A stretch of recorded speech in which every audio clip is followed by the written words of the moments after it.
Ang pamagat ng ating kwento. Ang asawa kong tinitingala ng lahat. Ating subaybayan ng buhay ni Daryl Darby. Salamat sa patuloy na pagsuporta. Kailangan ko ang inyong pag-subscribe sa ating channel. Ating ipagpatuloy ang kwento. Nagbabago ang pangalan ng karakter. Pakisubaybay para maintindihang mabuti ang takbo ng kwento. Kabanata 3611. Wala kang laban sa akin, sinabi ng Ghost Valley Sage kasama ang kakaiba sa hangin. Nandilim ang mukha ni Grunt na parang nakatanggap siya ng pinakamatinding kahihiyan sa kanyang buhay. Itigil mo na ang walang kabuluhan na iyan at isuko ang iyong sarili. Mas tinaasan niya ba ang kanyang bilis? Mahinang humalaklak ang Ghost Valley Sage at hinarangan ang atake ni Grunt gamit ang kanyang kanang kamay. Pagkatapos, isang mabangis na labanan ang naganap sa hangin. Sa simula, maaaring hadlangan ni Grunt ang lahat ng mga pag-atake ng Ghost Valley Sage. Ngunit sa paglipas ng oras, natagpuan niya ito ng higit pa at mas mahirap gawin iyon. Sa wakas, siya ay ganap na pinigilan ng Ghost Valley Sage.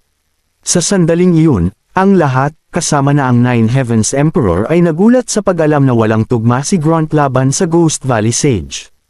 Tsaka, si Grunt ay isang mabangis na general, at ang kanyang kapangyarihan ay bantog sa buong Diyos na rehiyon. Gayunpaman, ang pantas ng aparisyong lambak ay tila walang basag na pawi sa pagsakop sa kanya. Bigla, nagsimulang bamulong ang mga opisyal sa kanilang sarili. Ang diwa ng kanilang pag-uusap ay tungkol sa kung gaano kalakas ang pantas na kahit na si Grunt ay walang magagawa sa kanya. Huminga ng malalim ang emperador ng siyam na kalangitan at tiningnan ang pantas na may salungat na emosyon sa kanyang mga mata. Hindi niya inaasahan na ganoon siya kalakas. Mukhang nagkamali siya sa pagpapahintulot kay Grunt na lumaban sa kanya. Pagkatapos, nakita nila ang Ghost Valley Sage na kumaway sa kanyang kamay, at isang pag-atake ng palma ay sumabog, na nagpadala ng Grunt na nakakapagod. Pinamamahalaang tumayo ni Grunt upang mapanatili ang kanyang sarili na may malaking kahirapan, at ang kanyang ekspresyon ay hindi kapani-pani walang nakakatakot. Sa wakas, umatras siya sa tabi ng emperador at sinabi, "Kamahalan, pasensya na, ngunit mayroong isang bagay na kakaiba tungkol sa pantas." "Ako ay," ginambala siya ng emperador, "Panipi, hayaan mo. Itigil ang paghahanap ng mga dahilan para sa iyong sarili. Aminin mo lang na hindi ka tugma para sa kanya." Kaagad, ang mukha ni Grunt ay naging pulang-pula, at sa parehong oras, pinahit niya ang kanyang galit na tingin sa pantas. Hindi niya ipapahiya ang kanyang sarili sa harap ng emperador kung hindi para sa kanya. Ang emperador ay nilibot ang kanyang mga mata sa lahat at, na sa isang malamig na mukha, tinanong niya, sino ang nais na magboluntaryo na lumaban sa pantas sa susunod. Nakakahiya kung walang magpapatumba sa pantas mula sa napakaraming mga opisyal, sundalo, at general. Ang mga opisyal ay tumingin sa bawat isa at pagkatapos ay likas na bumagsak ang kanilang mga ulo. Sino ang nais na magboluntaryo sa kanilang sarili kahit na ang pinakapangyarihang Grunt ay hindi kayang talunin ang pantas? Ang mukha ng emperador ay nagdilim. Isang kawan ng mga G***Go. Hindi ko talaga maaasahan ang mga ito. Kamahalan, ang pantas ay tunay na makapangyarihan. Masisira lamang nito ang iyong reputasyon kung magpapatuloy tayo sa pakikipaglaban tulad nito. Maaari bang iminumungkahi na gumamit ka ng kulog ng kalangitan laban sa kanya? Maingat na sinabi ni Grunt. Sa pagbanggit ng kulog ng kalangitan, ang mukha ng emperador ay naging solemn na at nag-aalangan. Tsaka ang kulog ng kalangitan ay napakalakas. Gagamitin lamang niya iyon sa huling paraan. 10,000 taon na ang nakalilipas, sa panahon ng makadiyos na labanan, ginamit niya ang kulog ng kalangitan upang patayin ang hindi mabilang na mga demonyo, at hindi pa niya ito ginamit mula noon. Tila isang maliit na labis na paggamit nito laban sa pantas. Kabanata 3612. Nang makita ang pag-aalinlangan ng emperador ng siyam na kalangitan, pinagpatuloy ni Grunt ang sinasabi, si Daryl ay dapat lamang patawan ng kamatayan sa paggaya sa iyo, kamahalan. Ang pantas ng aparisyong lambak ay hindi pumapayag na ibigay siya at kahit nalabag na sa iyong karapatan. Kaya, dapat lang sa kanya na patawan ng isang kulog ng kalangitan. Hindi ka na dapat maging malambot pa sa kanya, kamahalan. Nagningning ang mata ng emperador, at tumanggo rin sa wakas. Mabuti kung ganoon. Tinaas niya ang kanyang kanang kamay. Agad na dumilim ang kalangitan habang ang itim na mga ulap ay nagtipon-tipon sa kanilang itaas, kaluskos ng nakakatakot na kidlat. Ang ekspresyon ng Pantas sa wakas ay nawala ang kanyang karaniwang pag-iingat, at nagsimula siyang magbalisa. Paglinang sa Diyos na rehiyon, sa tuwing ang isang magsasaka ay umabot sa isang tiyak na antas ng pinakadulo na lebel, kakailanganin niyang magtiis ng isang pagdurusa upang masira. Sa kabuuan, mayroong 81 na pagdurusa. Sa mga 81 na kalamidad na iyon, ang pagdurusa ng kidlat ay ang pinaka nakakatakot.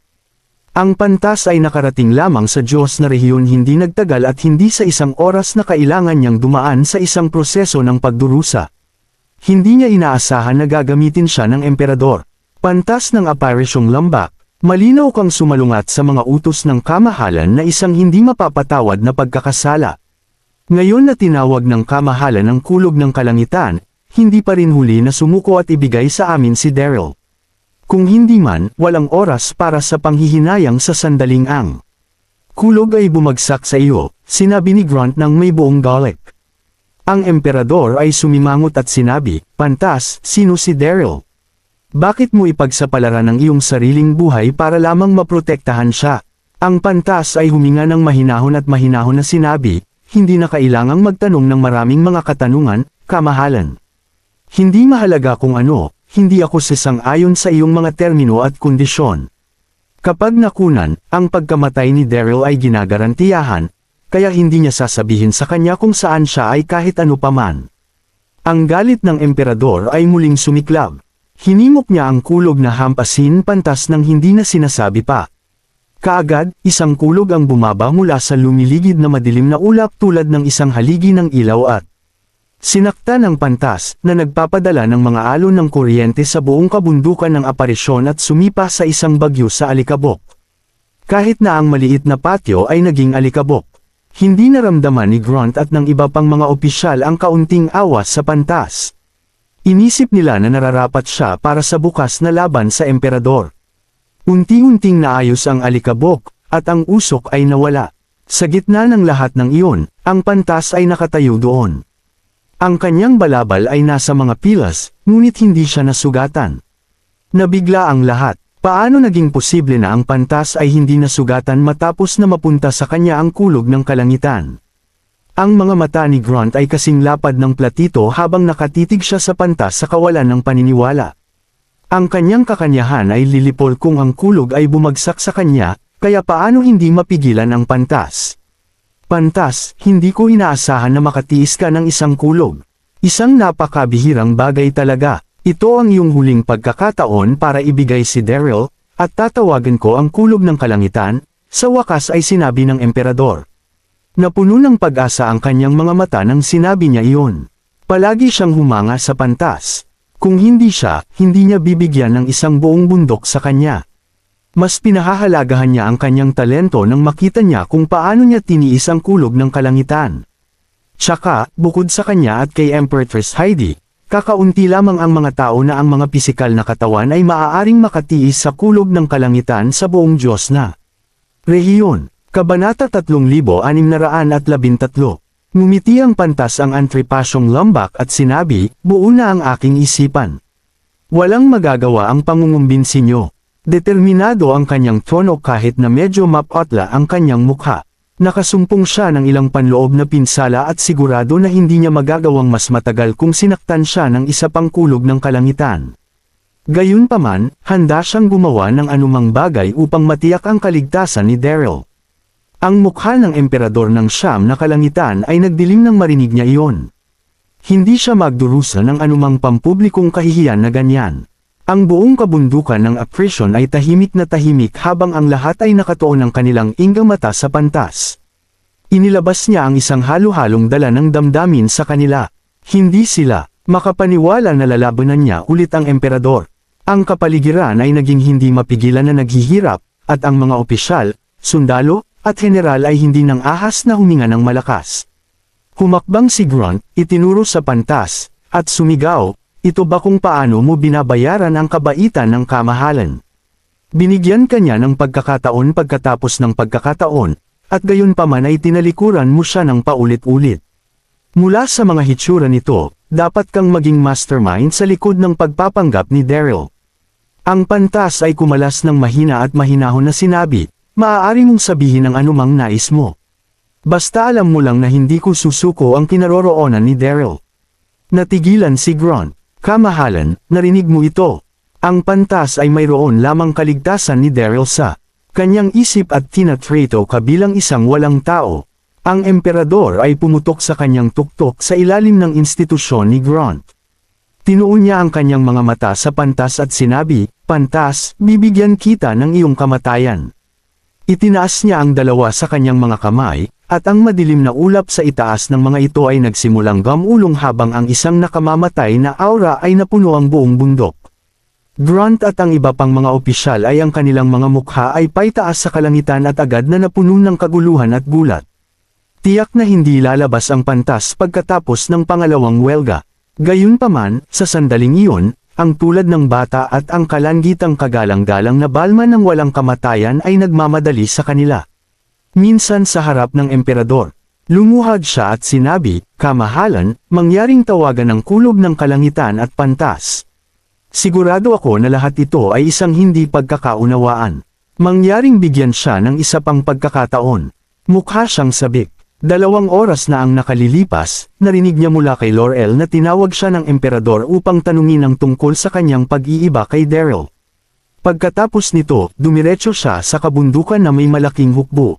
Alam niya na ang Piasterista ay malapit ng matumbok ang tagahanga, kaya't nagmamadali siya doon. Ang Balman ay nagulat na gagamitin ng emperador ang kulob ng kalangitan upang parusahan ang pantas. Hindi siya nagatubiling humingi ng tawad sa kanyang buhay, ang dalawa sa kanila ay napakahusay na kaibigan. Sa kanyang isipan, si Daryl ay walang iba kundi isang dadalo, at kahit na may ginawa siyang mali, hindi na kailangan ng emperador na pumunta sa gayong mga haba upang parusahan siya. Ang emperador ay tila hindi nakakilos ng Balman, samantalang si Grunt ay hindi makakatulong ngunit sabihin, Balman, wala itong kinalaman sa iyo. Umalis ka na. Kabanata 3614. Ang kagalang-galang na Balman ng walang kamatayan ay malapit ng sabihin, ngunit binugbog siya ni Grunt.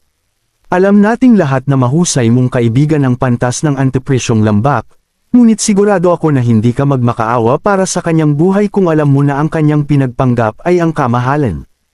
Hindi niya ito ibibigay at hindi rin ibinahagi ang kanyang kinaroroonan. Ang parusa sa pagtatago ng isang kriminal ay kamatayan.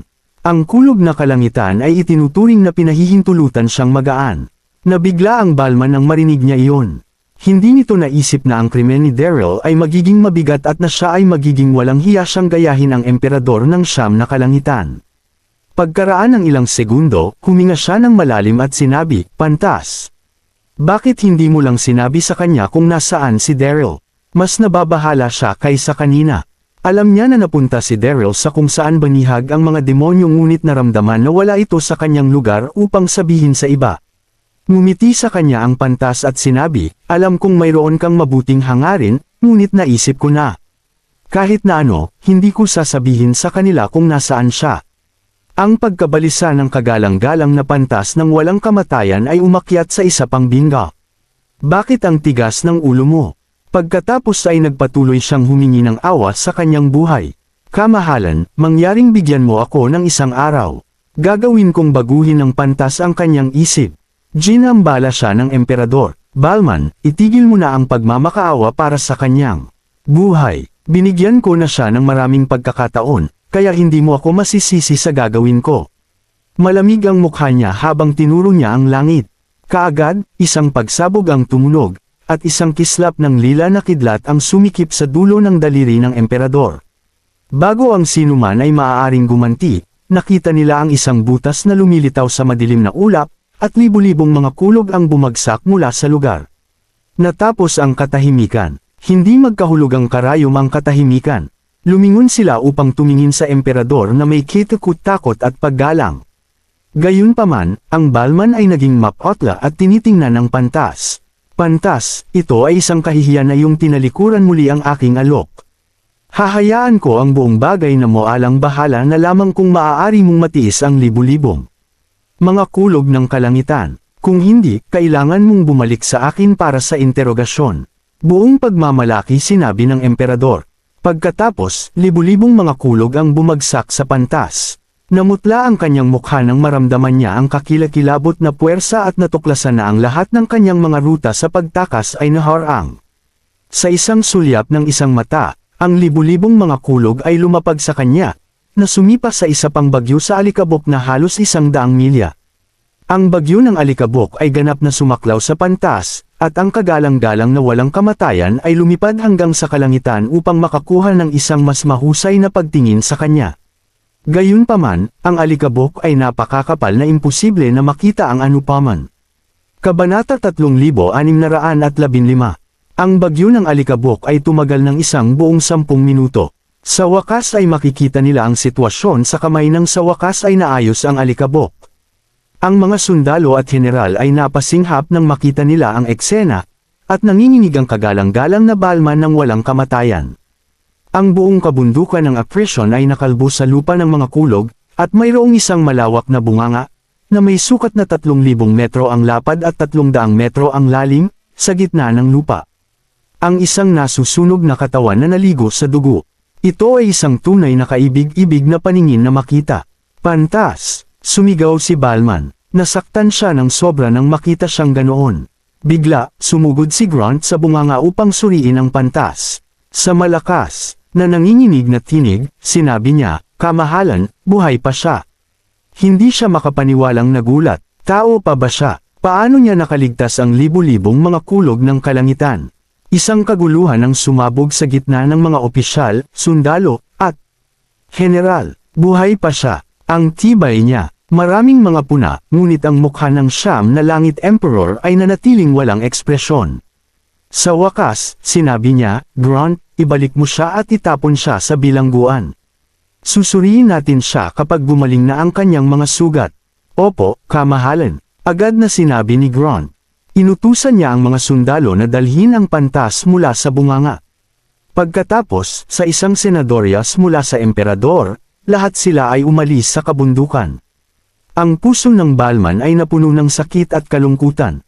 Naisip niya na pantas ay hanggal na pumunta sa mga haba para sa isang dadalo lamang. Samantala, pabalik sa kailaliman, dahan daw ang binuksan ni Daryl ang kanyang mga mata na pumutok sa kuryente habang ang kanyang buong katawan ay napuno ng malupit na enerhiya. Makalipas ang ilang oras, sa wakas ay pinagkadalubhasaan niya ang kapangyarihan ng mga ninuno ng ibon. Bilang karagdagan, binigyan niya ang bagong kakaibang apoy ng isang bagong pangalan, espiritual na apoy ng Maya sa kalangitan. Ang salitang Maya ay bilang paggunita sa reyna ng pulang Maya. Tumayo siya at huminga ng malalim. Siya ay hindi mailalarawan na nasa sabik. Ang kanyang kapangyarihan ay tumaas ng malaki mula noong nakuha niya ang kapangyarihan at ang bagong kakaibang apoy, ang espiritual na apoy. Makakahanap siya ng isang paraan upang bumalik sa Diyos na rehiyon sa sandaling makalabas siya sa kailaliman. Sa pag-iisip na iyon, mabilis siyang lumipad patungo sa kalangitan. Pagkaraan ng 10 minuto, sa wakas ay lumipad siya mula sa kailaliman at nakarating sa nakaraang bangin. Diyos ng Dragon, kahusayang Daryl, buhay pa siya. Isang alon ng mga masayang tinig na lumilipad mula sa malapit nang makarating si Daryl sa bangin. Tumalikod siya at ngumiti sa mga miyembro ng Tigreng Ben at ang mabangis na alyansa. Kabanata 3616. Nasabik ng gusto si Tiger Ben nang makita niya si Daryl. Mabilis itong naglakad palapit kay Daryl para yakapin ito ng mahigpit. "Inakala ko na wala ka na. Nakahinga na ako ng maluwag matapos kong makita na okay ka lang." Nagmula talaga sa puso ang kanyang mga sinabi. Naantig naman si Daryl sa mga sinabi nito kaya agad siyang ngumiti at sumagot ng, "Palagi naman akong sinuswerte." Agad na nagliyab ang kanyang galit nang maalala niya ang ginawa ni White Tiger King. Hayop laga ang isang iyon. Wala siyang pakialam sino man ang masaktan niya para lang matalo ang Red Sparrow Queen. "Hindi ko inaasahan na magkakaroon ng ganito kasamang tao ng isang tagapaglingkod na kasing tapat ni Tiger Ben. Siguradong bulag nga ang kalangitan sa mga sandaling ito." At pagkatapos makipag-usap ng sandali kay Daryl ay agad siyang hinatak ni Tiger Ben pabalik sa Beast Alliance para makita si White Tiger King. Noong una ay nagdalawang isip si Daryl na sumama rito. Pero napagdesisyonan niya pa ring bumalik kasama nito matapos niyang marealize na matutulungan siya ng Beast Alliance para makalabas sa lugar na iyon. Hindi nagtagal ay nakarating na rin sila sa batong kastilyo ng Beast Alliance. Hindi na mahahalata sa mga sandaling ito ang laban na nangyari rito noon matapos linisin ng mga tagapaglingkod ang mga bakas mula sa nakaraang laban. Nagawa pa nga nilang maglakad ng ilan pang mga table na kanila ring nilagyan ng iba't ibang mga uri ng wine at putahe. Umupo si White Tiger King sa kabilang dulo ng lamesa habang ipinapakita ang mayabang nitong mukha. Nakaupo naman sa magkabilang gilid ng lamesa ang iba pang mga hepe ng Beast Alliance at mga miyembro ng Flying Feathers Alliance. Nagkaroon ng masayang aura sa paligid ang buong kastilyo na gawa sa bato. Nagawang magpatawag ni White King Tiger ng isang banquet bilang selebrasyon sa pagkatalo ni Red Sparrow Queen at sa mga tauhan nito. Bigla namang tumahimik ang lahat pagdating ni Daryl, agad siyang tinitigan ng mga taong umaten sa banquet. Nagulat ang lahat sa biglaang pagdating nito. Hindi siya nahulog sa bangin kasama ng Red Sparrow Queen. Paano? Inakala ko talagang patay na ang isang ito. Nabablangko ring tiningnan ni White Tiger King si Daryl. Nagulat ito nang husto sa kanyang nakita, "Oh, ikaw pala iyan, Lord Dragon. Maupo ka, maupo ka." Nakangiti nitong sinabi, matapos magising sa katotohanan. Dito na biglang inayos ng isang tagapaglingkod ang mauupuan ni Daryl na agad naman nitong inupuan. Punong-puno ng ngiti si White Tiger King habang sinasabi na, "Maraming salamat SIO dahil nagawa kong pabagsakin ang Red Sparrow Queen habang tinatalo ang mga miyembro ng Flying Feathers Alliance. Sumama ng husto ang loob ko nang makita kitang mahulog sa bangin kaya natutuwa ako ng gusto ngayong nalaman kong nakaligtas ka rito. Sa tingin ko ay pwede na nating isama ito sa selebrasyon natin ngayon." Hindi naman napigilan ni Daryl na matawa sa kanyang sarili nang makita niya kung gaano kapik ang ipinakita ngayon ni White Tiger King, dapat lang na magka-award ito sa galing niyang umarte. Pero tumawa pa rin siya ng pilit habang sumasagot ng ipagpatawad. "Niyo po ang pag-aalala na ibinigay ko po sa inyo kamahalan." Ngumiti naman si White Tiger King habang sumasagot ng, "Ano na nga pala ang lagay ni Red Sparrow Queen ngayon?" Sinubukan niyang panatilihin ang walang pakialam niyang aura sa paligid ng itanong niya ito pero hindi pa rin naitago ng kanyang mga mata ang magkakahalong emosyon na kanyang nararamdaman. Siguradong malaki ang kanyang problema sa sandaling makaligtas ang Red Sparrow Queen sa pagkakahulog nito sa bangin. Agad namang napatingin kay Daryl ang lahat habang naghihintay ng sagot mula rito. Umaasa siyang tiningnan ng mga miyembro ng Flying Feather Alliance. Sa bagay, hindi nila gustong sumali sa Beast Alliance. Napakamot na lang sa kanyang ulo si Daryl habang sinasbi na, "Hindi na natin kasama sa mundong ito ngayon." Si Red Sparrow Queen, pero hindi pa rin siya ganoon kamangmang para sabihin sa mga ito ang tungkol sa Power of Bird Ancestor. Natuwa ng husto si White Tiger King nang marinig niya iyon na parabang naglaho ng parang bula ang napakatinding bigat na pinapasan ng kanyang mga balikat habang napuno naman ng pagluluksa ang puso ng mga miyembro ng Flying Feathers Alliance. Tuluyan nang nawala ang kanilang pag-asa na makabawi sa mga ito nang malaman nila ang pagkamatay ni Red Sparrow Queen. Kabanata 3617. Napuno ng galit ang kanilang kalungkutan habang tumitingin ang mga ito kay Daryl.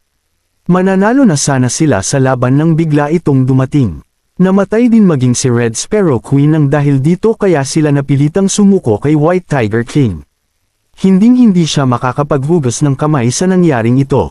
Pero wala pa rin silang magawa na kahit ano ngayong nandito si White Tiger King. Gumanda ng gusto ang mood ni White Tiger King sa mga sandaling ito. Dito na niya ikinaway ang kanyang kamay habang sinasabi na, "Isa na tayong pamilya mula sa araw na ito, kaya mabuti nang i-celebrate natin ito sa isang toast." Ilang libong taon na ring naging tinek si Red Sparrow Queen kay White Tiger King kaya natuwa siya ng gusto nang malaman niyang wala na ito. Dito na itinaas ng lahat, maging ni Daryl, ang kani-kanilang mga baso para uminom ng sama-sama. Masyado pa ring hindi katanggap-tanggap ang nangyaring iyon para sa kanya kahit na nagpakita si Daryl sa mga ito ng isang mataas na ngiti. Dito na biglang tumayo ang balingkinitang si Peacock Lillibot para mahinang sabihin na, "Kamahalang White Tiger King, dapat siguro tayong magdaos ng kaunting libangan para mas mapasigla ang pagdiriwang na ito." Dito na napatingin ang lahat sa kanya. Halos, maglaho na sa kanyang mga mata ang mga pupil ni Tiger Ben habang tinititigan si Peacock Lillibot ng husto.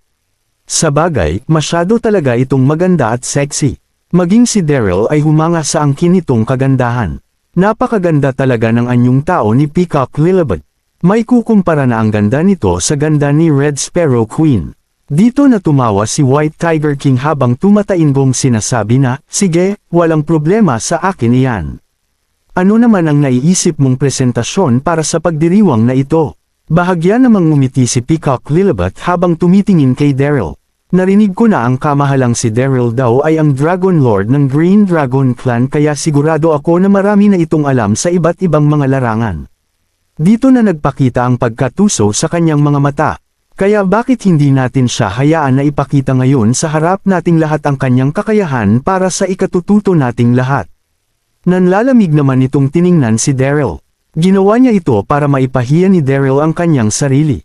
Nagawang magdeklara ni Red Sparrow Queen ng digmaan sa Beast Alliance nang dahil sa pananambang ni Tiger Ben kay Peacock Lilibet.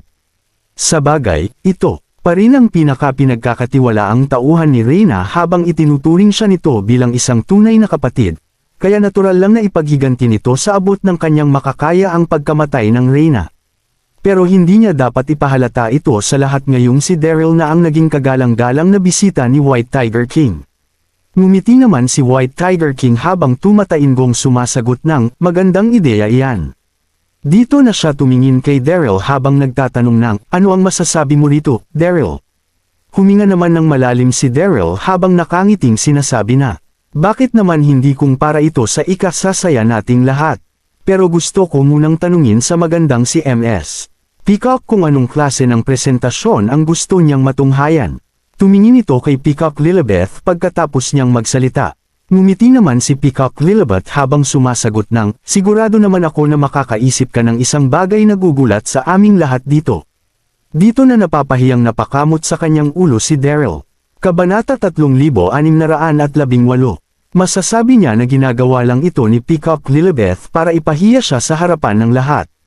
Kaya siguradong makakatanggap siya ng masasakit na salita mula rito kahit na ano pa ang kanyang ipakita hanggang sa magsimula na siyang gumawa ng hukay para sa kanyang sarili. Dito na siya ngumiti habang sinasabi na, hindi ito masaya kung mag-isa lang akong magpe-perform dito, bakit hindi na lang tayo magkaroon ng isang maliit na kompetisyon?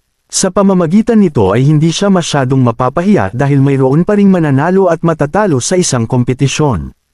Hindi naman nagdalawang isip dito si Peacock Lilibet, tumango ito habang sinasabi na, sige. Ano naman ang gusto mong gawing paligsahan? Panatag ang loob nito na magagawa niyang talunin si Daryl sa anumang bagay. At sinuwerte lang ito noong magawa niyang tulungan si White Tiger King na patumbahin si Red Sparrow Queen. Siguradong isa itong masokista matapos nitong makipagpaligsahan sa kanya. Okay lang sa akin ang anumang maisip mo, nakangiting sagot ni Daryl. Dito na biglang yumangay ang buong kastilyo na gawa sa bato. Masyadong confident ang Daryl na ito. Oo nga, si Peacock Lilibet ang kanang kamay ni Red Sparrow Queen kaya masyado pa rin itong malakas para tapatan maging ng isang Dragon Lord. Dito na magiging interesante ang mga bagay-bagay. Agad na kumalat ang ingay ng lahat sa paligid habang nakasimangot na tinitingnan ni Peacock Lilibet si Daryl mula ulo hanggang paa. Buwisit, masyado itong confident. Hindi ako makapaniwala na hahayaan niya akong makapagdesisyon. Agad na nagpakita ang gigil sa kanyang mga mata habang tumuturo sa isang bundok na makikita sa labas ng batong hall. Tingnan natin kung sino mas mabilis sa ating dalawa na makakapagdala ng isang Echeveria Peacocki mula sa tuktok ng bundok.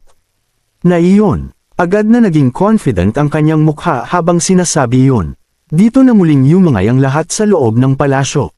Tinuro ni Peacock Lilibet ang pinakamataas na bundok sa lugar na iyon. Mayroon itong taas na umaabot sa 30,000 metro na nakapagpalapit dito na malapit ng tumama sa mahiwagang barrier. Maraming mga demonyo ang nakulong dito dahil sa lakas ng mahiwagang barrier. Malapit nang tumama ang tuktok ng bundok na ito sa barrier kaya ito na ang pinakadelikadong lugar para sa kanilang lahat. Dahil dito ay magiging delikado para sa kahit na sinong makakuha ng isang Echeveria Peacocki mula sa lugar na iyon. Pero nagkaroon pa rin ng kakaibang pamamaraan sa paglipad si Peacock Lilibet kaya malaki ang tsansa na magawa niya ito. Ito ang dahilan kung bakit naisip ng lahat na dapat nang tumanggi si Daryl sa hamon nito. Sabagay, isa lang naman siyang tao. Walang kahit na sino ang magiging ganito kaibang para makipagkompetensya sa isang hamon na maglalagay sa kanya sa matinding pagkadehado. Walang problema, walang pag-aalinlangang sinagot ni Daryl. Dito na muling yumangay ang loob ng palasyo. Hindi sila makapaniwala na tinanggap nito ang hamon ni Peacock Lillibut.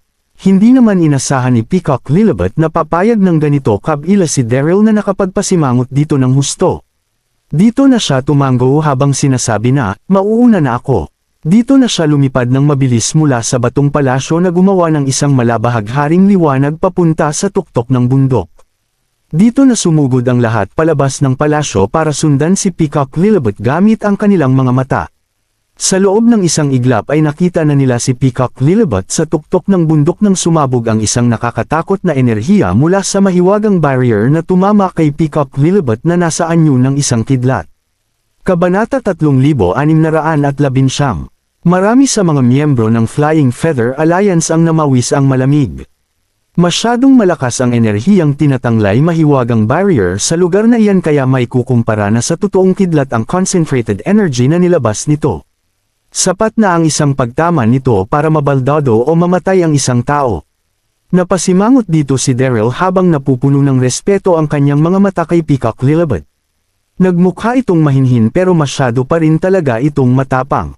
Kasalukuyan ang nababalot ng kidlat ang tuktok ng bundok pero nagawa pa ring lumutang dito ni Peacock Lillibut ng walang kahirap-hirap.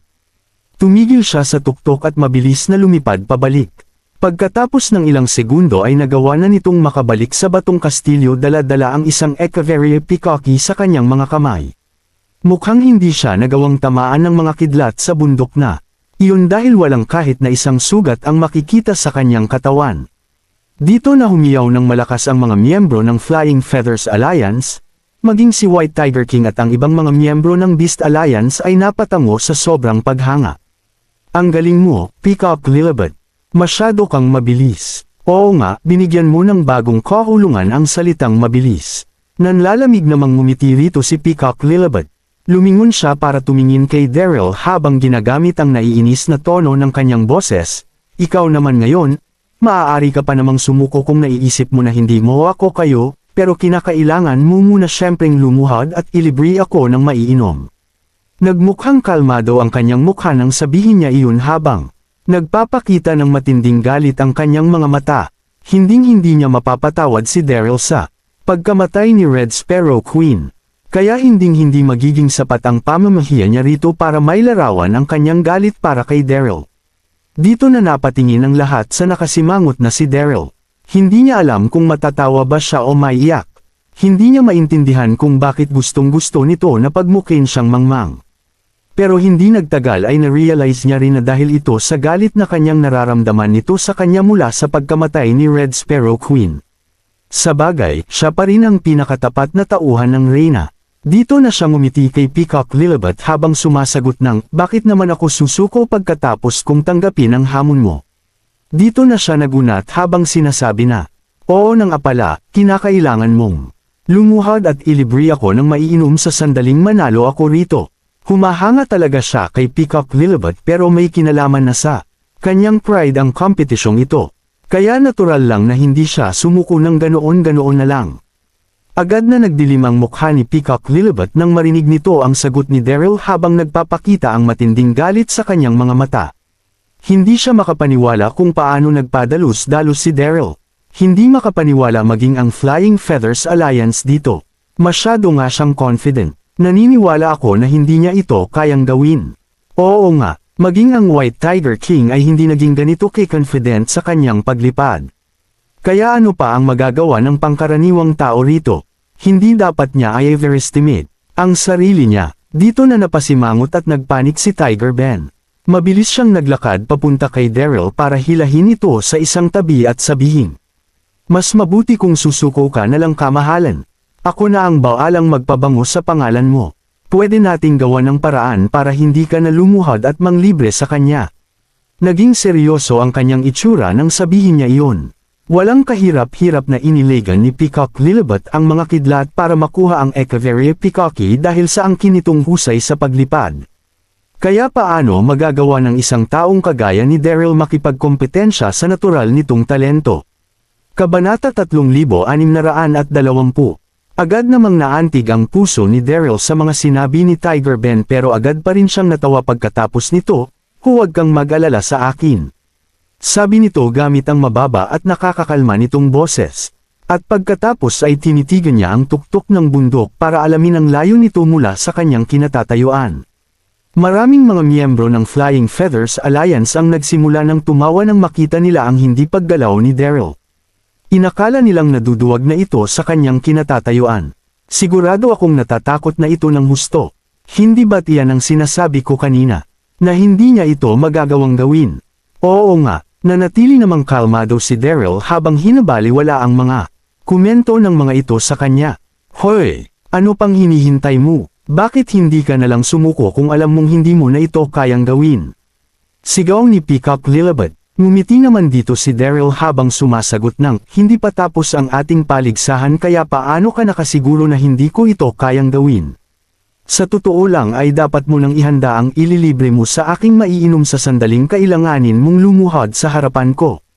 Bakit ka? Dito na nagdilim ang mukha ni Peacock Lillibut habang nanginginig ang kanyang katawan sa galit. At pagkatapos ay tumigil na si Daryl sa pangungutya nito sa kay Peacock Lillibut. Huminga ito ng malalim at umangat sa ere bago direktang lumipad papunta sa bundok. Dito na tuluyang nagulat ang lahat.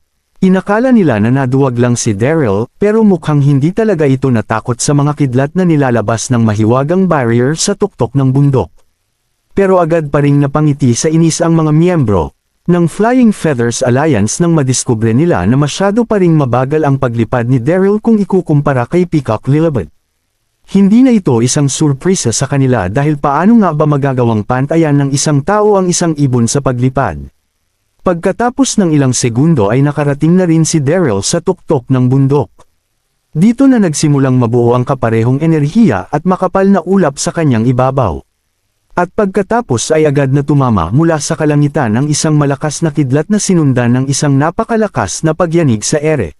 Sa loob ng isang iglap ay agad na nabalot ng alikabok at usok si Daryl. Dito na tuluyang natahimik ang buong batong kastilyo. Marami sa mga miyembro ng Flying Feather Alliance ang nakaramdam ng magkakahalong emosyon, pero wala pa rin kahit na sino sa kanila ang nakaramdam ng awa o simpatsya kay Daryl. Sa totoo lang ay nararapat lang dito na tamaan ng kidlat matapos magpumilit na pumunta roon.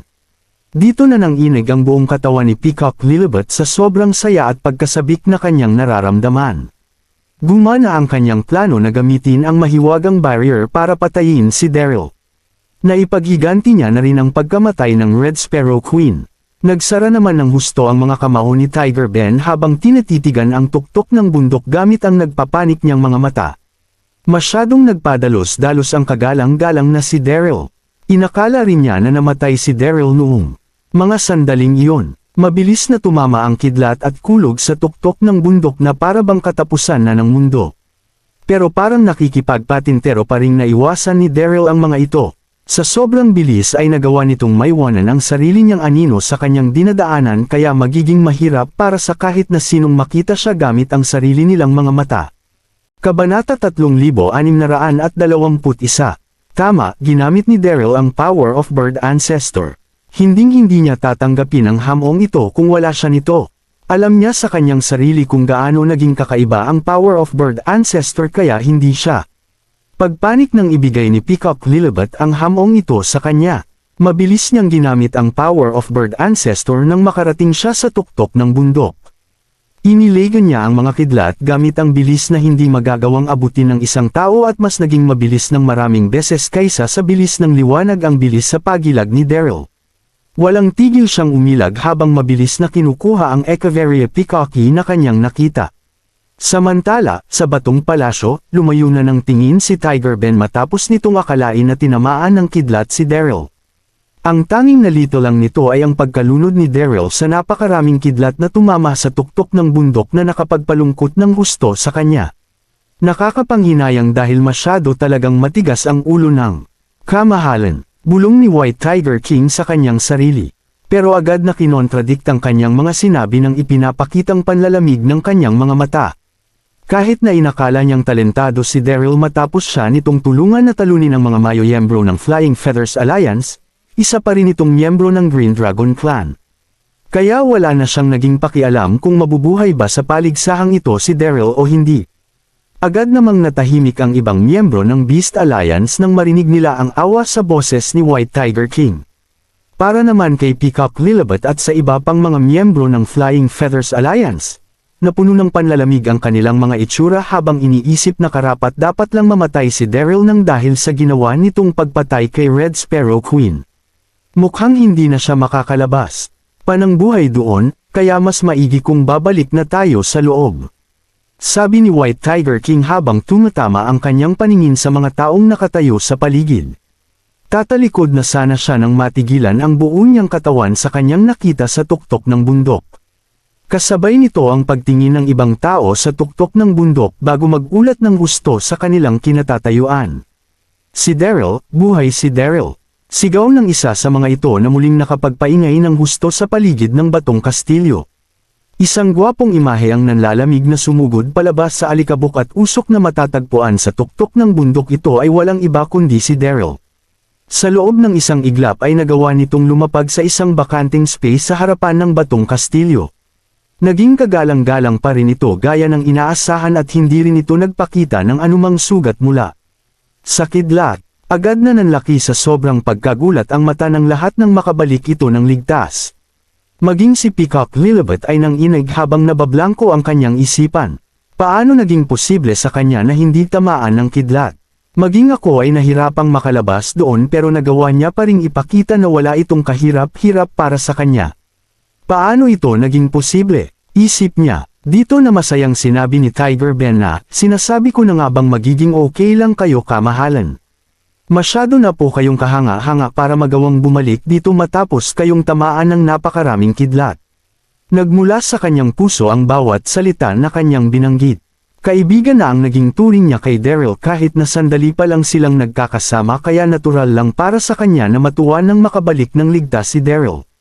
Dito na nanlalamig na tumawa ang isa sa kanila habang sinasabi na, ano naman kung nakabalik siya ng ligtas?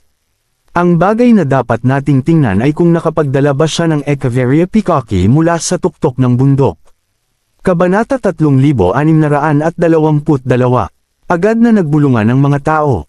Sa paligid ng marinig nila iyon. Oo nga, ano ang dapat nating ikasaya kung wala naman siyang dalang Echeveria peacocki? Sa bagay, inakala ko kaninang okay siya pero natalo pa rin pala ito sa huli. Mas mabuti kung luluhod na siya sa harapan ni Peacock Lilibet habang niyayaya ito ng maiinom. Dito na biglang nagising sa katotohanan si Peacock Lilibet bago gigil na sumunghal ng, natalo ka kaya simulan ng gawin ang napagpustahan nating dalawa. Hindi naging malakas ang kanyang boses pero napuno pa rin ito ng inis. Ngumiti naman si Daryl habang nagtatanong ng, sino ang nagsabi na wala akong doll na Echeveria peacocki? Dito na niya nilabas ang Echeveria peacocki mula sa kanyang enchanted beast pouch bago ilagay sa lupa. Ilang dosenang mga Echeveria peacocki ang kumalat sa lupa at ang bawat isa ay mas malaki at mas maganda kaysa sa nakuha ni Peacock Lilibet. Dito na biglang natahimik ang buong palasyo na gawa sa bato na umabot sa punto na kung saan maririnig na ng kahit na sino ang pagbagsak ng karayom sa sobrang tahimik. Dito na natigilan ang lahat ng nagmula sa Beast Alliance at Flying Feathers Alliance sa kanilang nakita. Dito na napalunok ang isa sa kanila habang bumubulong sa kanyang sarili ng, grabe, nagawa niyang ilaga ng lahat ng mga kidlat na iyon habang kumukuha ng ganito karaming mga Echeveria peacocki ng ganoon kabilis. Parang naging isang fuse ang kanyang sinabi na nakapagpasabog sa lahat. Dito na nagmamadaling nagkomento ang gigil na mga tao sa paligid na parang isang tsunami. Paano niya ito nagawa? Oo nga, paano nagawa ng isang tao sa isang paligsahan sa paglipad laban kay Peacock Lilibet? Wala pa rin silang ideya na nasa kamay ni Daryl ang power of bird ancestor kaya hindi siya napantayan ni Peacock Lilibet kahit na isa lang siyang tao. Dito na nanginig ang buong katawan ni Peacock Lilibet habang nabablangkong tumitingin kay Daryl. Walang kahit na anong salita ang makapaglalarawan sa pagkagulat na kanyang naramdaman. Hindi po pwede. Isa lang siyang tao kaya paano niya nagawang lumipad ng mas mabilis kaysa sa akin? At paano niya rin nagawang kumuha ng ganito karaming mga Echeveria peacocki? Nang ganito Kabilas, natalo na kita ngayon kaya oras na para tuparin mo ang ating napag-usapan. Nakangiting sinabi ni Daryl habang dahan-daang lumalapit kay Peacock Lillibut. Dito na biglang napatingin ang lahat kay Peacock Lillibut. Napakagat na lang ito sa kanyang labi habang nagiging kulay kamatis ang kanyang mukha sa sobrang kahihiyan. Nagalit ito ng husto matapos siyang karmahin ang ginawa niyang plano. Peacock Lillibut, dapat lang naaminin ng isang tao ang pagkatalo sa sandaling maging handa ito na tumaya sa kanyang kalaban. Kaya dapat lang natuparin mo ang parte ng napag-usapan natin at lumuhod sa harapan ni kamahalang Daryl habang dala-dala ang isang inumin sa iyong kamay. Walang pakialam na sinabi ni White Tiger King. Para sa kanya ay mas lalo pang napasigla ng kompetisyong ito ang banquet na kanyang ihinanda. Kaya wala na siyang pakialam kung sino sa dalawa ang mananalo, lalo na sa nawasak na pride ni Lillibut. Ako, nanginginig pa rin si Peacock Lillibut sa mga sandaling ito habang sumisigaw ang lumalaban niyang katawan. Napaka-imposible para sa isang katulad niya na lumuhod sa lalaking pumatay kay Red Sparrow Queen. Kabanata 3623. Hayaan mo na, sabi ni Daryl habang ikinakaway ang kanyang kamay. Dito na siya ngumiti kay Peacock Lillibut habang sinasabi na, isa lang naman itong laro kaya hindi mo na ito kailangan pang seryosohin. Bakit hindi mo na lang ako ipagsalin ng maiinom? Gumanda ng gusto ang kanyang mood matapos niyang manalo sa contest, kaya agad niyang pinagbigyan si Peacock Lillibut. Alam niya na ginawa ni Peacock Lillibut ang bagay, na iyon dahil siya ang naging dahilan ng pagkamatay ni Red Sparrow Queen. Kaya napagpasyahan niya na palampasin na lang ang nangyaring iyon. Sa bagay, nasa kanya na ngayon ang power of bird ancestor na nagmula sa Reyna. Natigilan naman si Peacock Lillibut ng isang sandali. Hindi siya makapaniwala na papalampasan ito ni Daryl ng ganoon-ganoon na lang. Dito na siya dahan-daang lumapit, para ipagsalin ng maiinom si Daryl. Tumanggo naman si Daryl habang inuubos ang laman ng kanyang baso. Palagi mong tatandaan na huwag kang magiging overconfident sa susunod. Hindi mo pa rin alam kung ano ang mangyayari. Nakangiting sinabi ni Daryl. Muli na namang namula ang mukha ni Peacock Lillibut habang nababalot ng inis ang kanyang puso. Ang lakas ng loob nitong sabihan ako ngayong sinuwerte lang naman siya na manalo sa akin Gusto sana nitong sumagot pero agad niya pa ring pinigilan ang kanyang sarili na gawin ito. Napapalakpak na lang sa kanyang mga kamay si White Tiger King habang tumatawang sinasabi na, masyado talaga itong kahanga-hanga. Hindi ko inasahan na magagawa ni kamahalang Daryl na kumuha ng ganito karaming ekaveria peacocky ng ganito. Kabilas. Kaya nagtataka ako kung paano mo ito nagawa. Dito na nabalot ng curiosity ang mga mata ni White Tiger King. Kahit nasa bilis ni Peacock Lillibut ay nagawa lang nitong makakihan ng isa. Kaya paano naging posible para sa isang tao na kagaya ni Daryl na makakuha ng mas marami kaysa rito?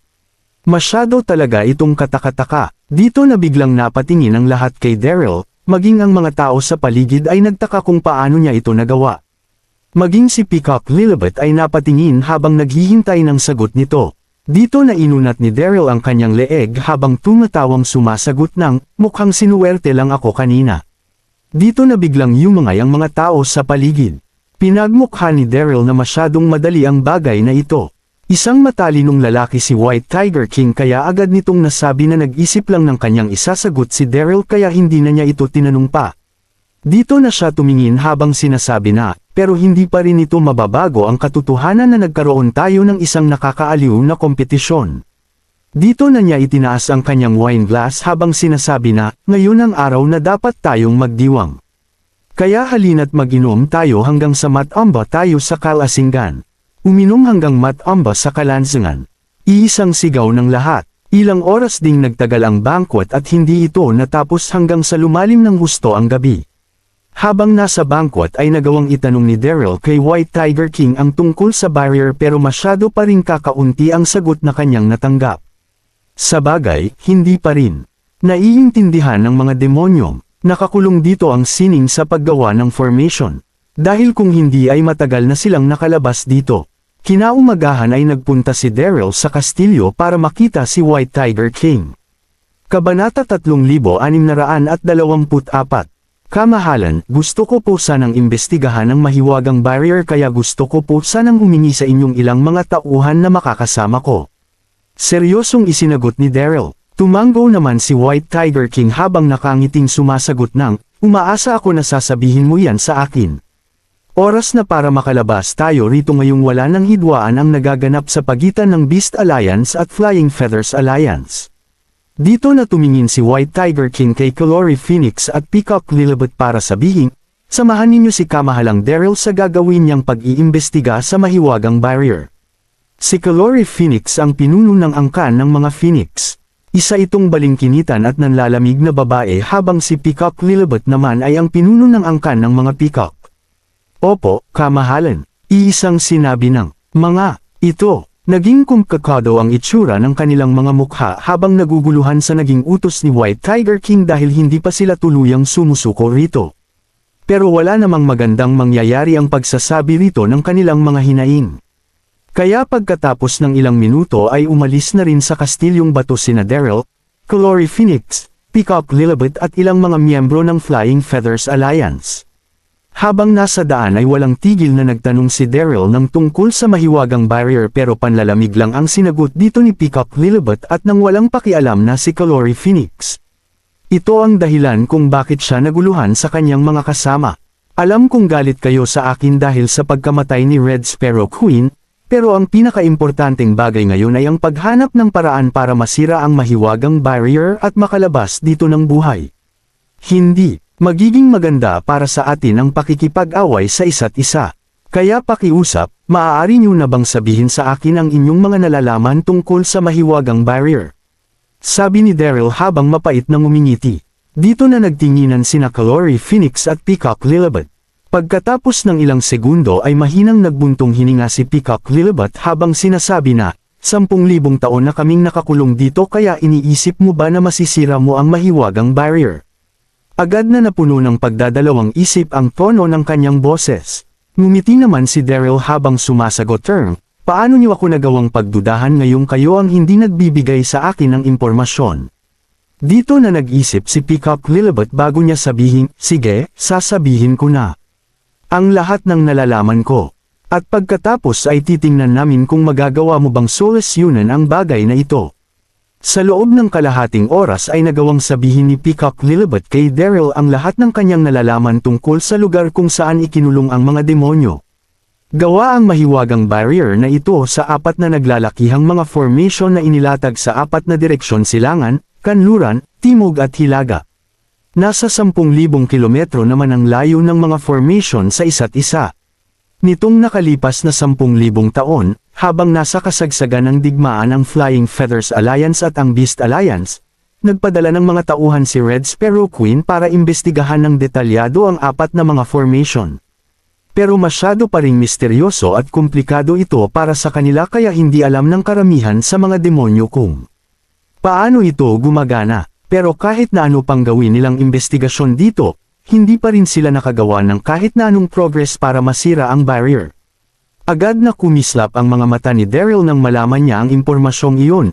Dito na niya nagmamadaling sinabi kay Peacock Lilibet na, dalhin niyo ako sa apat na mga formation na bambuo rito. Nasabik dito ng husto si Daryl. Naramdaman niya na magiging madali na lang para sa kanya ang mga bagay-bagay sa sandaling makita na niya ang mismong source ng mahiwagang barrier. Sa bagay, isa na siya sa mga taong may malayong narating sa larangan ng mga formation. Tumango naman dito si Peacock Lilibet, at kasama ni Calori Phoenix. Nagmamadali nilang dinala si Daryl sa pinakamalapit na formation sa kanluran. Pagkatapos ng kalahating oras ay nagulat ng husto si Daryl sa kanyang nakita nang makarating sila sa lugar na iyon. Ang formation na ito ay gawa sa isang malalim na bulubundukin na kung saan kumukulo ang mainit na lava sa ilalim nito na gumagawa ng apoy na may ilang metro ang taas. Parang naging isang malaking lutsyon ang bulubundukin na ito. Hinding-hindi na may isip ng kahit na sinong sirain ang formation dahil hinding-hindi na nila magagawa pang lumapit dito. Kabanata 3625. Dito na nagising sa kanyang pagkagulat si Peacock Lilibet, agad siyang tumingin kay Daryl habang sinasabi na, ito ang isa sa mga formation na bumubuo sa mahiwagang barrier. Nitong nakaraang 10,000 taon ay inutusan kami ni Red Sparrow Queen na imbestigahan ang formation na ito ng higit sa isang beses, pero puno ng apoy at lava ang lugar na ito kaya naging mapanganib para sa aming tingnan ito ng maigi. Tiningnan nito ang formation gamit ang takot nitong mga mata habang nagsasalita. At pagkatapos ay naiingit namang tiningnan ni Peacock Lilibet ang mahiwagang bilog na matatagpuan sa gitna ng bulubundukin. Tumango naman dito si Daryl bago nakangiting sabihin na, naiintindihan ko. Maghintay kayo rito habang tinitingnan ko ito. Ano? Papasok siya sa loob ng formation. Dito na tuluyang natigilan sina Peacock Lilibet at Calore Phoenix sa kanilang narinig. Isa kang tao kaya siguradong masusunog ka hanggang sa iyong kamatayan bago ka pa makalapit sa formation na ito, nang iinsulto na sinabi ni Calore Phoenix pagkatapos ng ilang segundo. Inisip nito na nagpapakitang gilas lang si Daryl. Sa bagay, masyado pa ring nakakatakot ang apoy sa valley na iyon, kaya hindi ito nagawang lapitan ng basta-basta maging ni Calore Phoenix. Kaya ang nag-iisang tao na may kakayahang pumasok sa formation na ito ay walang iba kundi si Red Sparrow Queen, na isang nilalang na nagmula sa elemento ng apoy. Pero patay na ito kaya masyado nang naging confident ang taong si Daryl para gawin ito. Hindi naiwasang mapabulong ng mga miyembro ng Flying Feathers Alliance sa kanilang sarili nang marinig nila. Iyon, siguradong wala na ito sa kanyang sarili.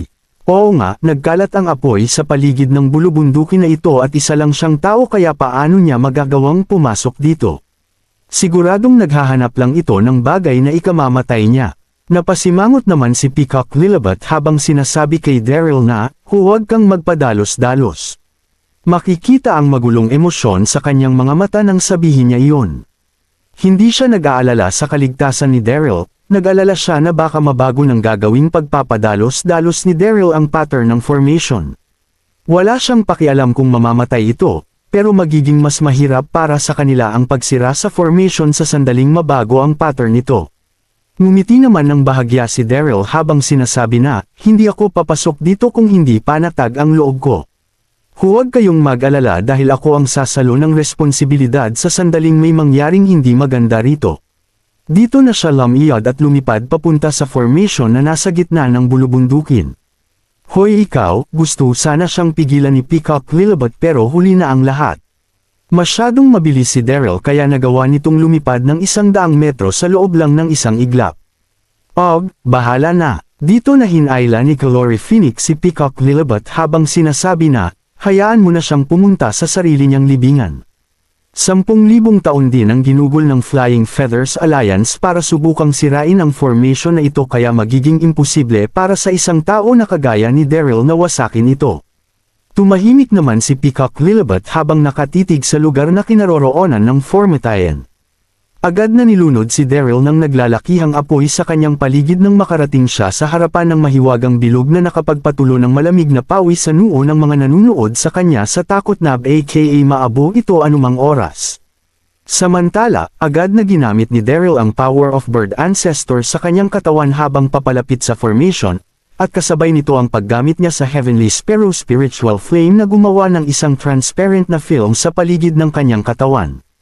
Ang Heavenly Sparrow Spiritual Flame ay ang bagong apoy na binuo mula sa pagsaksama ng Fire Spirit ni Red Sparrow Queen at ng White Lily Cold Flame. Mas malakas pa, ng 10 beses kaysa sa White Lily Cold Flame ang bagong apoy na ito kaya hindi siya natakot sa naglalagablab na apoy sa kanyang paligid. Agad na lumayo ang apoy sa paligid ni Daryl nang mabuo ang film sa paligid ng katawan nito na nagbigay sa kanya ng kakayahan na makapasok sa formation ng walang kahirap-hirap. Kabanata 3626. Agad siyang natigilan sa eksena na kanyang natunghayan nang makapasok siya sa formation, dito na siya huminga ng malalim habang sinasabi na, "Buwizard, mukhang ito nga ang makasaysayang Heaven Annihilation Formation." Iilan lang ang nakatalang impormasyon tungkol sa Heaven Annihilation Formation sa Bai Chi Formation Manual. Masasabi na isa raw ito sa pinakamalakas na formation mula noong mabuo ang mundo. Walang tigil itong nagbabago at mayroon din itong kakayahan na kumuha ng spiritual energy mula sa langit at lupa na nakalapigid dito na nakapagpalakas dito ng husto. Kahit na walang detalyadong impormasyon ang formation na ito sa Bai Chi Formations, agad pa ring nasabi ni Daryl sa loob ng isang tingin na ang formation sa kanyang harapan ay ang Heaven Annihilation Formation. Nagawa niyang makita na ang Naglalagablab na apoy sa bulubundukin ay siya ring nagmula sa formation na ito. Mukhang matatagalan siyang sirain ito.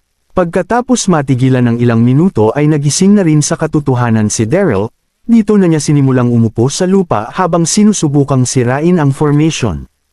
1 minuto, 2 minuto, lumipas ang 2 minuto sa loob ng isang iglap at kasalukuyan pa ring hindi gumagalaw si Daryl sa loob ng formation. Pumasok na ito sa mundo ng pagiging selfless. Ang Heaven Annihilation Formation ay isang komplikado at maselang formation kaya magiging imposible para sa kanya na masira ito ng ganoon kabilis. Samantala, naubos naman na ang pasensya ni Peacock Lilibet at ng kanyang mga kasama nang hindi magpakita si Derry pagkatapos ng 10 minuto. Siguradong naabo na ang katawan nito. Ano na ang gagawin natin ngayon? Sabi ng isa sa mga miyembro ng Flying Feathers Alliance. Tumango naman dito ang iba pang miyembro ng Flying Feathers Alliance ng paisa-isa. Napakagat na lane sa kanyang labi si Peacock Lilibet habang hindi sumasagot sa mga ito. Kasalukuyan ang naguguluhan ang kanyang emosyon sa kanyang mga narinig. Hindi na niya sana sinamahan ito kung alam niya lang na magpapadalos-dalos ito rito.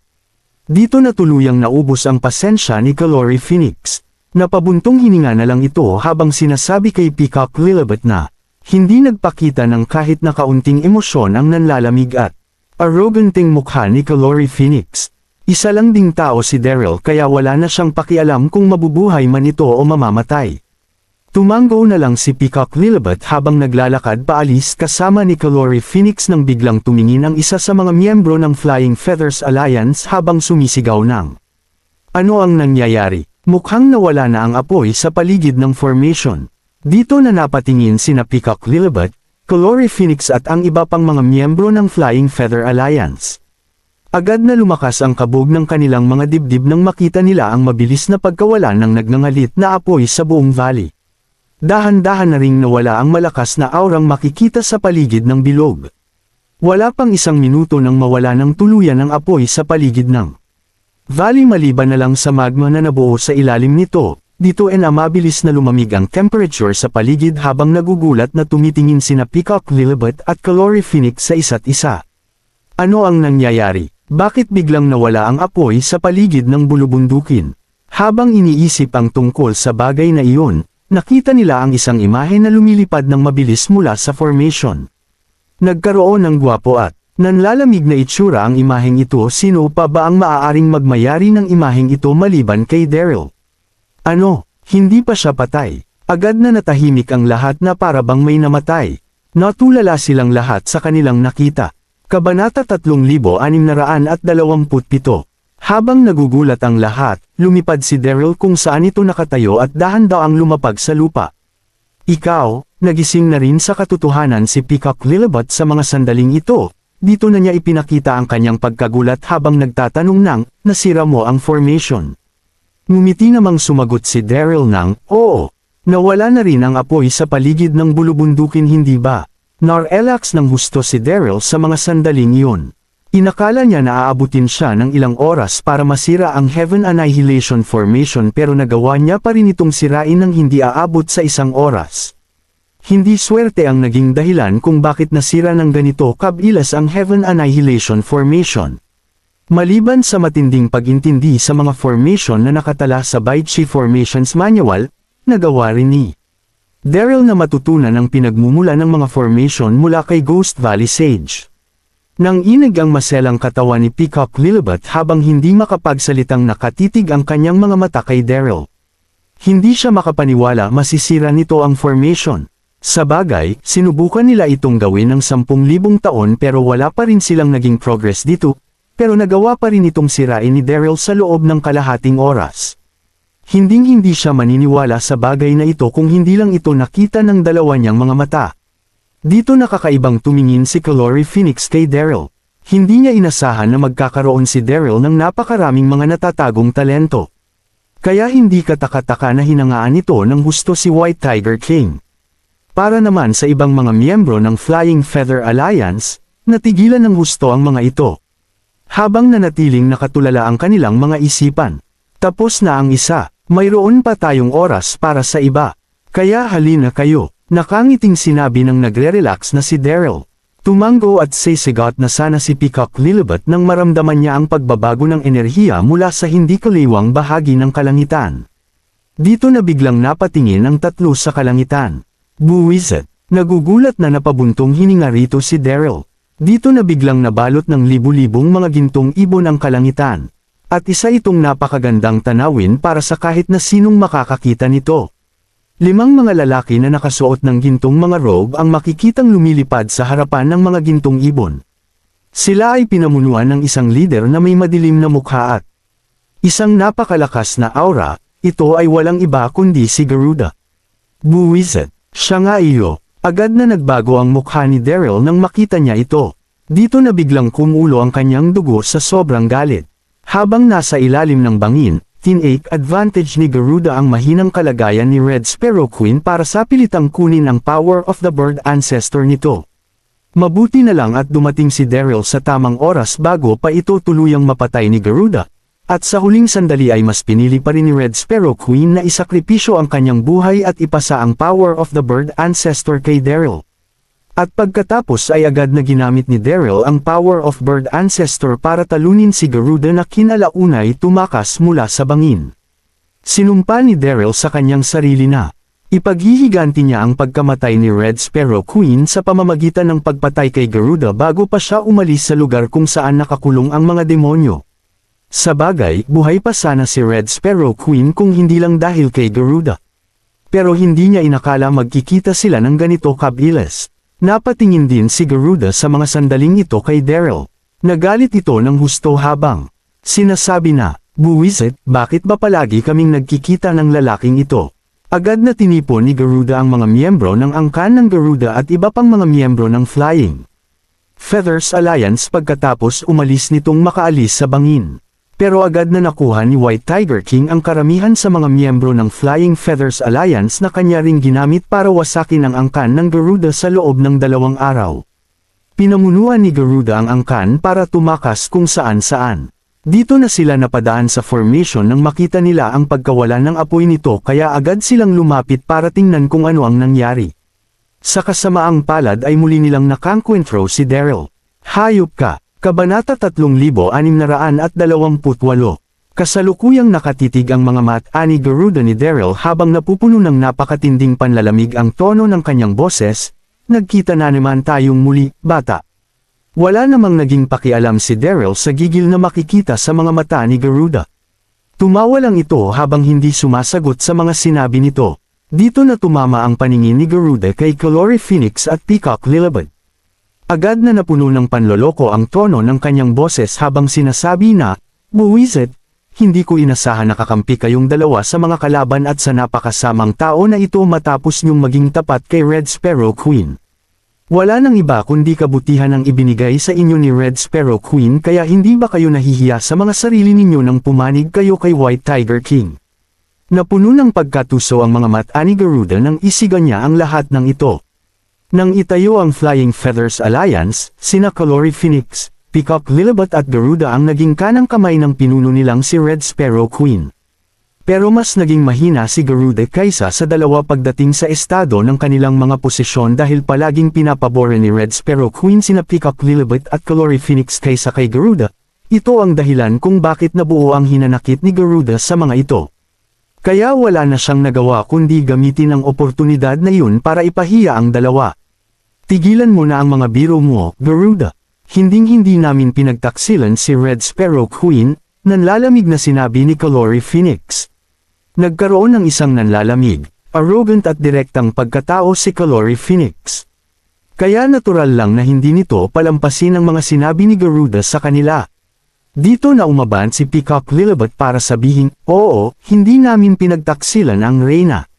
Wala lang kaming nagawa kaya napilitan kaming sumumpa ng alyansa kay White Tiger King." Alerto niyang tiningnan si Daryl habang nagsasalita.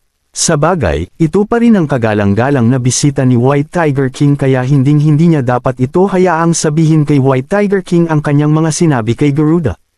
Nang makita niya ang itsura ng mga mata nito, agad na naintindihan ni Daryl ang sitwasyon sa kanyang paligid. Dito na niya siyang ngumiti habang sinasabi na, "Huwag kayong mag-alala dahil wala akong kahit na kaunting katapatan sa kanya.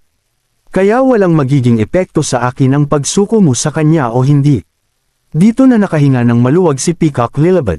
Sige, kung ganoon ay masasabi mo. Basa akin kung bakit mo kasama ang taong iyan kung hindi mo pinagtaksilan si Red Sparrow Queen. Nakangiting tanong ni Garuda. Dito na tumingin sina Calore Phoenix at Peacock Lilibet sa isa't isa. Ano naman ang kinalaman ng pagsama namin kay Daryl sa aming katapatan kay Red Sparrow Queen? Ano ang sinasabi mo, Garuda? Sabihin mo na ang gusto mong sabihin. Nanlalamig na sinabi ng nakasimangot na si Calore Phoenix. Dito na sumanghal si Garuda habang tumitingin kay Daryl habang sinasabi na, hindi naligay sa panganib ang buhay ni Red Sparrow Queen nang itulak siya sa bangin ni White Tiger King kahit na nasugatan ito ng malubha. Magiging maayos ang kanyang lagay hanggat mabibigyan siya ng tamang oras para gamutin ang kanyang sarili. Pero minalas ang reyna nang makita siya ng walang ubod ng samang tao na ito. Pinatay niya ang reyna bago kunin ang power of bird ancestor nito. Walang awang tinorture ng taong iyan ang reyna. Hinding-hindi ko mapapatawad ang ginawa nitong kasalanan, hindi sapat maging ang 10,000 beses niyang pagkamatay para matumbasan ang kanyang ginawa sa reyna. Halos isigaw ni Garuda ang huling mga salitang lumabas sa kanyang bibig. Dito na nagulat ng husto sina Calore Phoenix at Peacock Lilibet habang nakatitig ng husto kay Daryl. Nagbago rin maging ang mukha ni Daryl habang napupuno ng pagkagulat at galit ang kanyang dibdib, wala nang kasing sama ito. Ang lakas ng loob niyang baliktarin ang katotohanan. Siya ang may gusto na makuha ang power of bird ancestor pero nagawa pa rin niya akong ituro sa kanyang mga nagawa. Dito na huminga ng malalim si Daryl habang nanlalamig sinisermonan si Garuda. Ang lakas ng loob mo. Alam ko na mas alam mo ang nangyari kaysa sa akin sa ilalim ng bangin na iyon. Kabanata 3629. Huminga naman ng malalim si Daryl bago sabihin kay Peacock Lilibet na, si Garuda talaga ang nag-take advantage sa sugatang si Red Sparrow Queen. Siya rin ang may gustong kumuha ng power of bird ancestor nito para sa kanyang sarili. Nagalit dito ng husto si Daryl. Halos ikamete na niya ang pagprotekta kay Red Sparrow Queen mula kay Garuda pero nagawa pa rin siya nitong suron sa harap ng marami. Naging seryoso naman sa mga sandaling ito ang magandang mukha ni Peacock Lilibet. Nagkaroon ito ng kalmadong mood habang nagsasabi ng kani-kanyang mga katotohanan ang magkabilang panig. Ito ang naging dahilan kung bakit naging mahirap para sa kanila na sabihin kung sino ang nagsasabi ng totoo. Kaya napagpasyahan niya na obserbahan ang mga ito para makita kung sino talaga ang nagsisinungaling sa kanila. Ganito rin ang mismong ginawa ni Calore Peacock. Sumanghal ang puno ng simpatyang si Garuda bago sabihin, ayaw mo pa ring sabihin ang katotohanan. Nasa iyo ngayon ang power of bird ancestor na makapagpapatunay sa lahat ng mga sinabi ko. Hinding-hindi ka na makapagdadahilan pa rito. Dito na niya pinilit ang kanyang sarili na lumuha habang nagluluksang sinasabi na, sinisisi ko ang sarili ko nang hindi ako nakarating para iligtas ang reyna sa tamang oras. Kaya nangangako ako sa aking sarili na ipaghihiganti ko ang kanyang pagkamatay. Inamin maging ni Daryl sa kanyang sarili na masyadong makatotohanan ang pagarte ni Garuda sa mga saandaling ito. Masyadong nakakadala ang kanyang paghihinagpis kaya agad na napatingin sa kanya sina Peacock Lilibet at Calore Phoenix. At pagkatapos ay hindi na napigilan pa ni Calore Phoenix ang kanyang sarili na questionin si Daryl. Totoo ba ang mga sinabi ni Garuda? Pinatay mo ba ang reyna para makuha ang power of bird ancestor? Hindi naging malakas pero hindi rin maku-question ang tono ng boses nito. Dito na tumingin ng husto ang lahat kay Daryl habang naghihintay sa sagot nito. Huminga naman ng malalim si Daryl habang tumatainggong sumasagot ng, nakuha ko nga ang power of bird ancestor pero buong puso itong ibinigay ni Red Sparrow Queen sa akin. Sinakripisyo niya ang kanyang buhay para gawin ito. Agad na sumigaw si Garuda nang sabihin ito ni Daryl. Ibinigay niya ito as iyo. Ang power of bird ancestor ay ang pinagmumula ng lakas ng bawat isang angkan ng mga ibon at isa ka lang namang tao kaya bakit ito ibibigay ng reyna sa iyo? Gandahan mo naman ang kwento mo kung gusto mo talagang magsinungaling. Dito na siya sumigaw kay Calore Phoenix at Peacock Lilibet. Inamin na niyang nasa kanya ang power of bird ancestor. Hindi nyo na kailangan pang magdalawang isip. Patayin nyo na siya para maipaghiganti ang reyna. Napuno ng hinanakit ang kanyang mga mata. Gustong-gusto niyang punitin si Daryl gamit ang kanyang mga kamay pero masyado pa rin itong malakas matapos nitong makuha ang Power of Bird Ancestor. Ito ang dahilan kung bakit niya niloko sina Calore Phoenix at Peacock Lilibet para gawin ang hindi niya kayang gawin.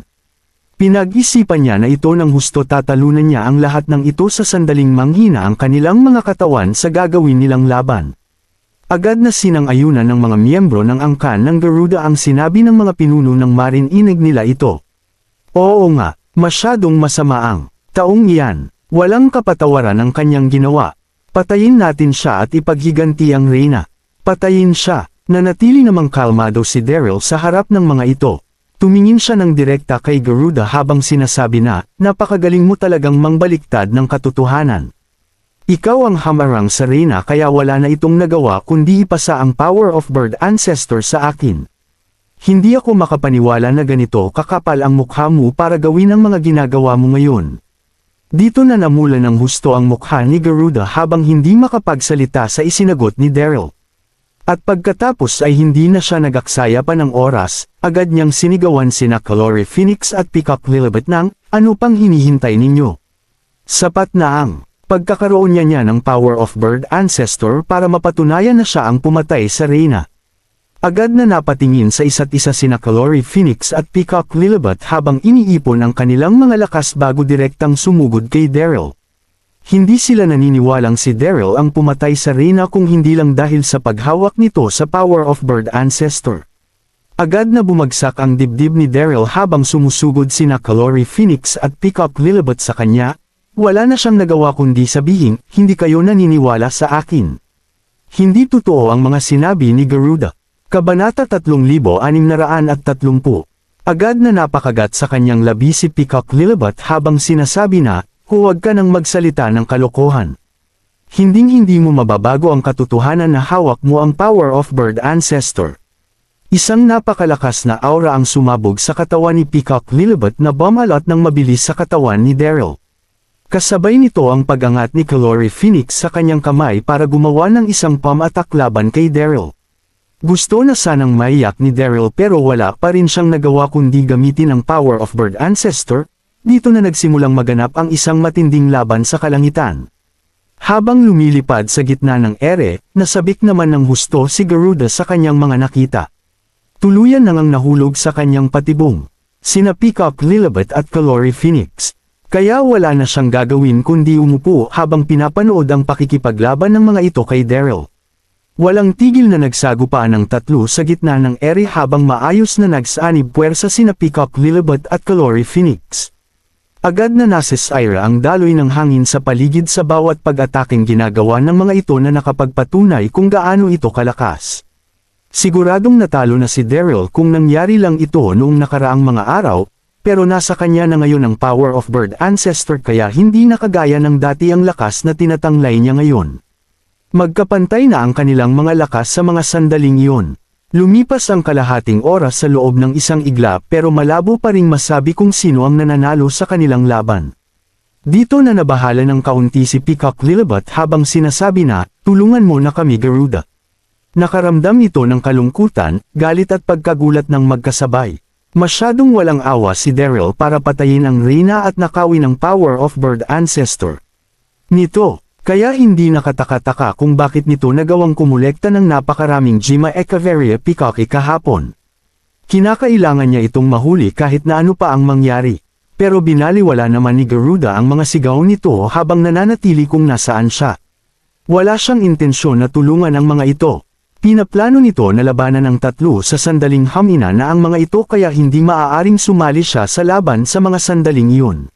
Sasayangin niya lang ang kanyang lakas sa sandaling gawin niya ito. Sa bagay, nasa katawan pa rin ni Daryl ang Power of Bird Ancestor kaya masyado itong naging malakas.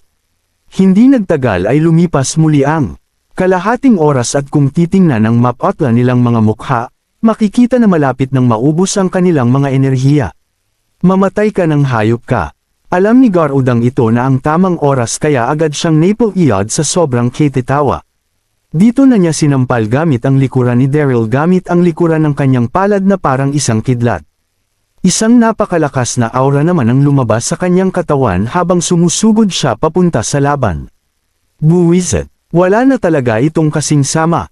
Nagulat si Daryl nang makita niya ang panambang sa kanila ni Garuda, dito na namula ng husto ang kanyang mga mata. Alam niya na magagawa ni Garuda ang ganitong klase ng mga bagay ng Sir Onsha nito pero hindi niya pa rin inasahan na magagawa niya itong gawin sa harap ng marami. Personal kitang papatayin para maipaghiganti ang pagkamatay ng Reyna. Kaya mamatay ka ng hayop ka. Nanlalamig na sinabi ni Garuda. Bahagyang umangat ang magkabilang gilid ng kanyang mga labi habang nagpapakita ang isang tagong pagkasabik at galit sa kanyang mukha. Agad na umangat ang kanyang internal energy habang ginagamit niya ang kanyang palad. Masyadong naging mabilis si Garuda kaya hindi na nakapag-react pa si Daryl. Agad na tumama ang palad nito sa kanyang likuran at isang mababang dagandong ang narinig sa gitna ng ere. Dito na malakas at malayong tumalsik ang katawan ni Daryl sa kalangitan. At pagkatapos ay bumagsak ng malakas ang kanyang katawan sa isang malaking bato pagkatapos tumalsik ng 100 metro. Umulan naman na parang isang ambon ng kanyang dugo habang gumagapang ng mabilis ang sakit na halos makapagpatanggal sa kanyang malay. To be continued. Maraming salamat po, mga kamaster. Paki-subscribe, and hit the notification bell para sa susunod nating kabanata.